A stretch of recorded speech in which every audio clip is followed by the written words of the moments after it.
Hoje nós vamos ver a segunda parte da físico-química de superfícies. Vamos analisar os efeitos de curvatura de superfície, o fenômeno da capilaridade e como que os efeitos de curvatura no potencial químico afetam vários fatores, como por exemplo a pressão de vapor. Vamos analisar o efeito de curvatura, que é descrito pela chamada equação de Young-Laplace. Vamos imaginar um sistema constituído de duas fases, uma fase interna alfa e uma fase externa beta, por exemplo, uma gota, que tenha um raio R e seja perfeitamente esférica. Como será o equilíbrio de um sistema, um equilíbrio mecânico num sistema desse tipo? Como que seria a relação entre a pressão interna e a pressão externa? Num primeiro momento, nós poderíamos pensar que as pressões interna e externa são exatamente iguais. Porém, nós temos que levar em conta que nessa superfície existe o efeito da tensão superficial. E a tensão superficial tem como efeito uma tendência a se opor ao aumento da superfície, de modo que ela tem uma contribuição acional para a pressão. O balanço de forças na interface é a seguinte: existe uma força devido a uma pressão interna, que tende a expandir o sistema, e existem duas forças externas que tendem a comprimir o sistema. Uma delas que seria uma força devido à pressão externa e a outra seria a força devido à tensão superficial. Então, o balanço de forças na interface apresenta uma força tendendo a aumentar e duas forças tendendo a diminuir a superfície. Quando há equilíbrio, essas forças estão balanceadas como nessa equação. A força devida à pressão interna é a pressão interna vezes a área, que é 4πr². A força devida à pressão externa é a pressão externa vezes a área, 4πr². A força devida à tensão superficial, como nós vimos na última aula, é 8πr vezes gama, onde gama é a tensão superficial. Nós podemos dividir ambos os lados aqui da equação por 4πr². De modo que nós vamos ter aqui no membro esquerdo P alfa, a pressão dentro da fase alfa. Aqui a gente tem a pressão na fase beta. Isso aqui dividido por 4πr² resulta em 2 gama sobre R. Ou seja, a pressão no interior do sistema é maior que a pressão no exterior do sistema. E a diferença está relacionada ao raio da curvatura e à tensão superficial. Isso possui uma implicação extremamente importante no chamado fenômeno da capilaridade, como nós veremos a seguir. Se nós analisarmos como que é a interação entre um capilar, que é um tubo extremamente estreito, e um líquido nele contido, nós vamos ver que o menisco no interior do líquido apresenta uma determinada curvatura, como nós vemos aqui. Essa curvatura é devida ao fato de que há um ângulo de contato. Como nós vimos na última aula, as interações favoráveis ou desfavoráveis levam a favoráveis menores ângulos de contato, desfavoráveis a maiores ângulos de contato entre um líquido e uma superfície. Aqui no caso, esse aqui é o ângulo de contato, θ, que também, por construção geométrica, pode ser examinado aqui. Os conceitos de adesão e coesão cumprem um papel extremamente importante. Graças à adesão e coesão, ao balanço entre adesão e coesão, surge diferentes ângulos de contato, ou seja, uma interação extremamente favorável leva a um ângulo de contato bastante baixo. Os ângulos de contato, por sua vez, vão induzir curvaturas, e a curvatura, por sua vez, vai induzir uma diferença de pressão. E essa diferença de pressão é que vai ser a força motriz para a elevação capilar. Vamos imaginar o seguinte: R minúsculo aqui é o raio de curvatura da superfície, que é suposta como sendo perfeitamente esférica. E R maiúsculo aqui é o raio do interior do capilar.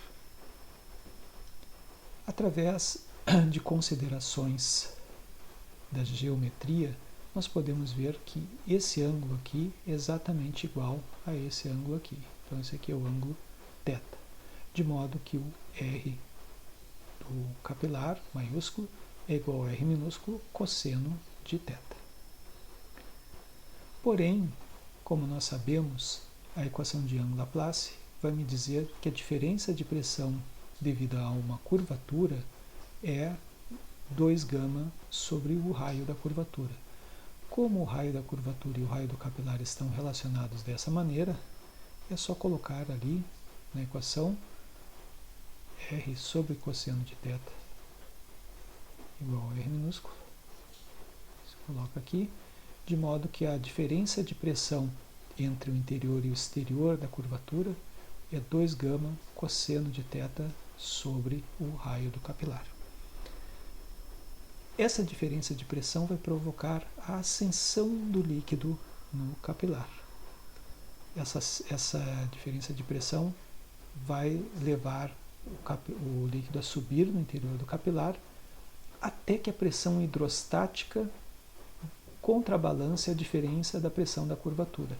Ou seja, a diferença devido à curvatura, 2γ cosseno de θ sobre R, vai ser contrabalançada pela pressão hidrostática. Quando o líquido se eleva a uma altitude h, a pressão hidrostática da coluna é densidade gravidade vezes altura, ρgh.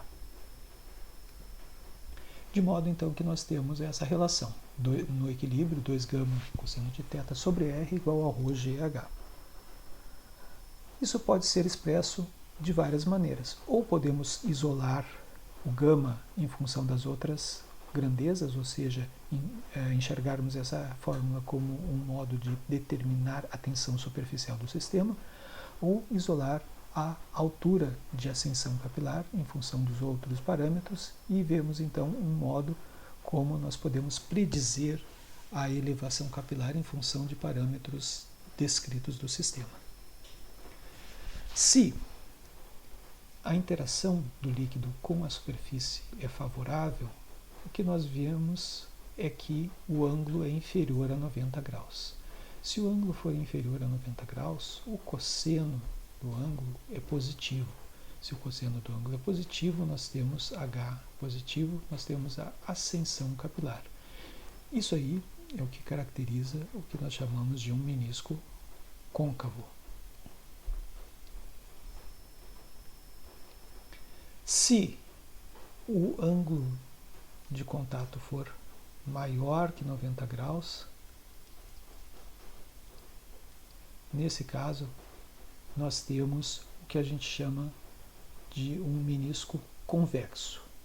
Para o ângulo maior que 90 graus, o cosseno de θ é menor do que zero, ou seja, é negativo, de modo que o H é negativo. Em vez de subir, o líquido desce no capilar. É o que acontece, por exemplo, com o mercúrio. Se θ for igual a 90 graus, cosseno de θ é igual a zero, a altura é igual a zero, ou seja, não há nenhum efeito. Em meniscos planos, por exemplo, não há nem ascensão nem depressão capilar, o líquido no interior e no exterior do capilar mantém-se exatamente na mesma altura.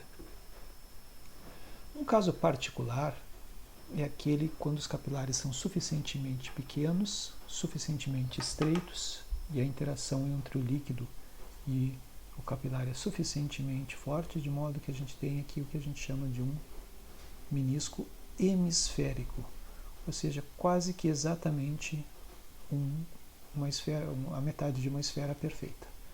Quando isso acontece, a gente enxerga que o ângulo de contato é exatamente igual a zero.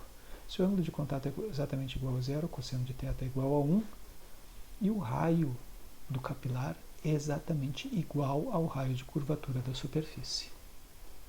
Essa fórmula, então, se simplifica, cosseno de θ é igual a 1, leva a isso aqui. O que nós podemos, então, nessa equação, enxergar relações relativamente fáceis para determinar a tensão superficial ou para a predição da elevação. Vamos ver um exemplo aqui. A 25 graus Celsius, a água apresenta a densidade de 0,9971 gramas por centímetro cúbico e ela sobe 7,36 centímetros num tubo capilar cujo raio é 0,20 milímetros. Calcule a tensão superficial da água com base nessas informações. A gente utiliza então a fórmula da tensão superficial, supondo aqui, como o capilar é extremamente estreito e a água apresenta uma boa interação com a superfície, vamos supor um menisco hemisférico, de modo que nós não precisamos calcular o ângulo de contato. Assumimos o ângulo de contato igual a zero. Nesse caso, γ igual a 1 meio ρgh vezes R. Aqui, uma boa dica é utilizarmos as unidades do sistema internacional. Densidade em kg por metro cúbico, gravidade 9,81 metros por segundo ao quadrado, altura em metros, ou seja, 0,0736 metros, e o raio do capilar também em metros, 2 vezes 10 a menos 4 metros.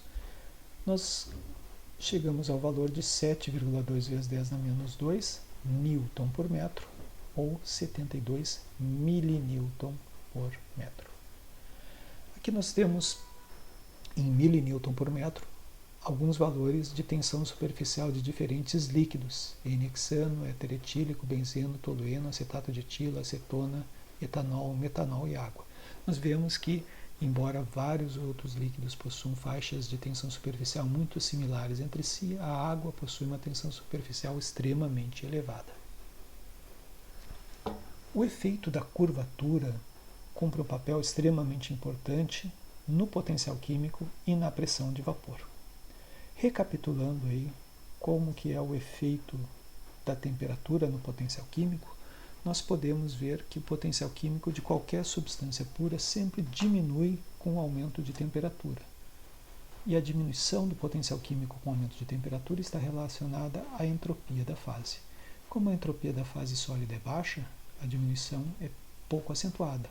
Como a entropia da fase sólida líquida é maior, a diminuição é um pouco mais acentuada, e a entropia da fase gasosa leva a uma diminuição drástica do potencial químico com o aumento de temperatura. Como que fica no caso de superfícies líquidas na forma de gotas ou então em cavidades? O efeito de curvatura leva a uma alteração do potencial químico relacionada à diferença de pressão.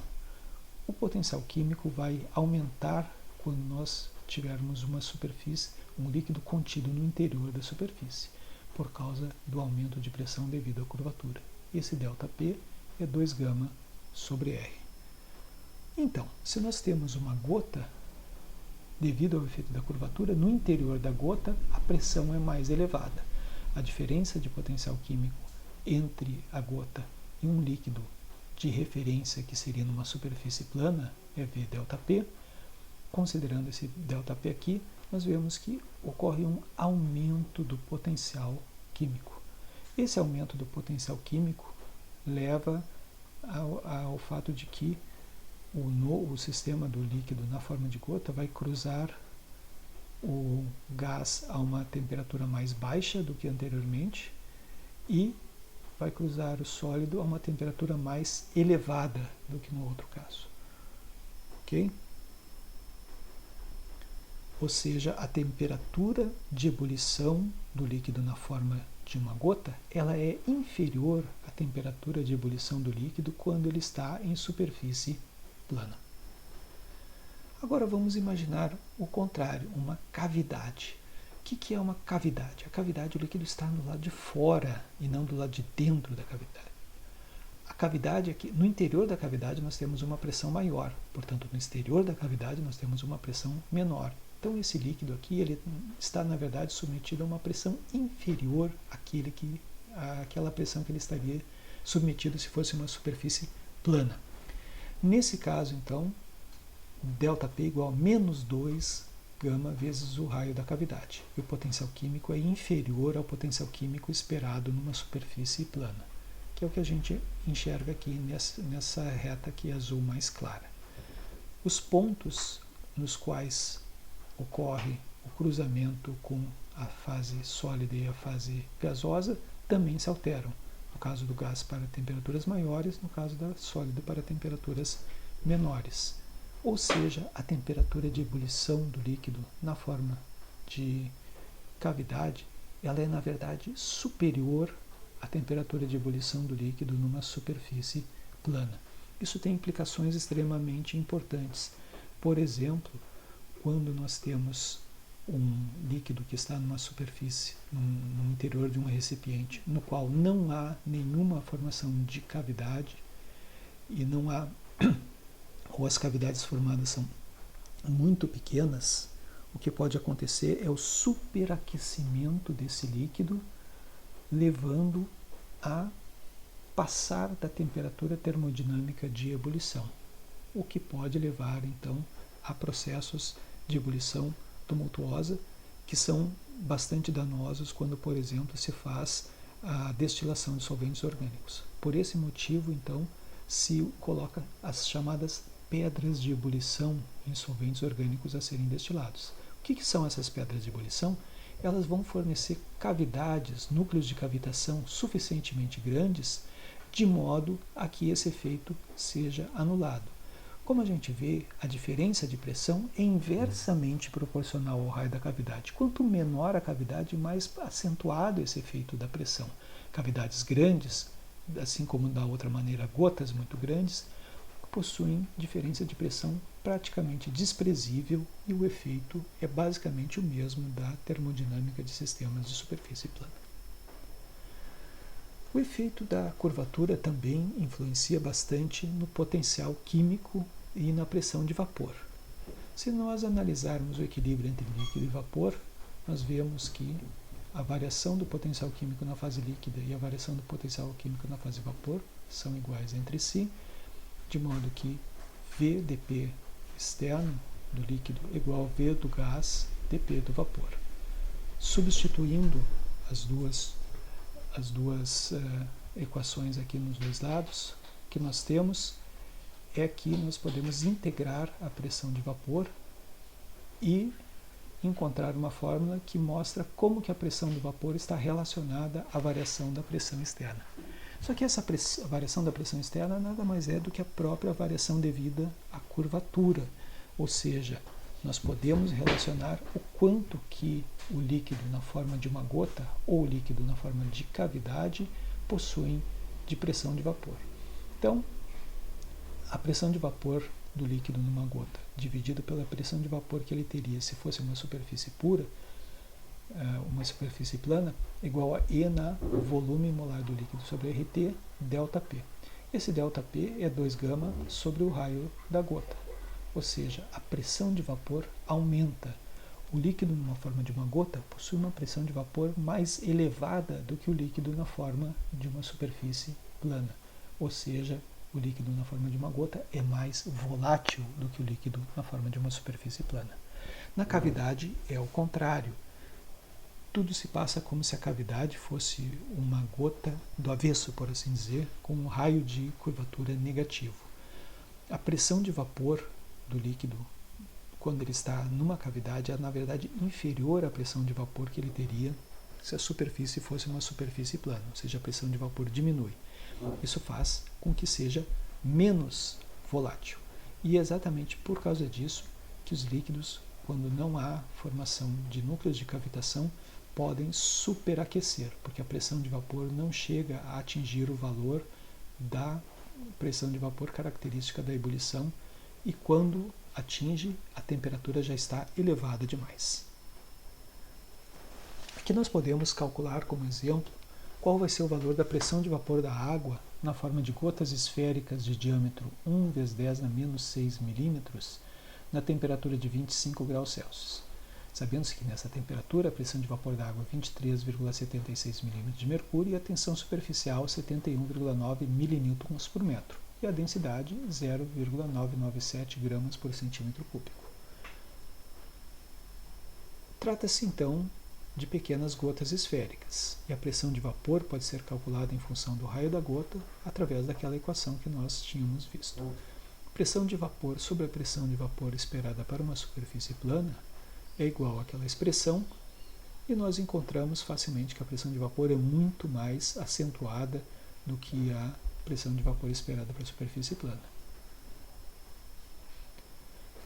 Consequências da equação de Laplace são bastante importantes. Como foi mencionado, a pressão de vapor de um líquido disperso em gotículas de raio R é maior do que a pressão de vapor do mesmo líquido quando está num sistema de dimensões macroscópicas, ou seja, a pressão de vapor, nesse caso aqui de pequenas gotas, é maior que a pressão de vapor quando o sistema está num bloco homogêneo de líquido, numa superfície plana. Isso tem várias implicações. Na formação de nuvens, por exemplo, o vapor pode ficar supersaturado e acabar não formando líquido, a não ser que haja núcleos de condensação. Os núcleos de condensação são necessários, então, para que as gotas tenham um tamanho suficientemente grande para que esse efeito aqui não seja mais pronunciado e a pressão seja equivalente à pressão de vapor normal da substância. Já nas cavidades, a pressão de vapor de um líquido dentro de bolhas de raio R ela é menor que a pressão de vapor do mesmo líquido num sistema de dimensões macroscópicas. Então a pressão de vapor aqui é inferior à pressão de vapor aqui, através da fórmula que nós também calculamos.